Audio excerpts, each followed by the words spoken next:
دے دو، کچھ شک نہیں کہ ہمارے پاس بیڑیاں ہیں اور بڑی زبردست آگ ہے، اور گلے میں اٹکنے والا کھانا ہے اور درد دینے والا عذاب ہے۔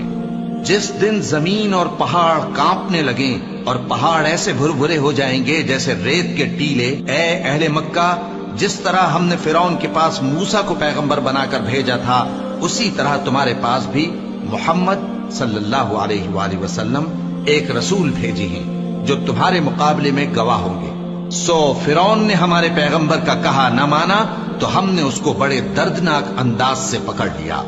اگر تم بھی ان پیغمبر کو نہ مانو گے تو اس دن سے کس طرح بچو گے جو بچوں کو بوڑھا کر دے گا، جس سے آسمان پھٹ جائے گا۔ یہ اس کا وعدہ پورا ہو کر رہے گا۔ یہ قرآن تو نصیحت ہے، سو جو چاہے اپنے پروردگار تک پہنچنے کا راستہ اختیار کر لے۔ تمہارا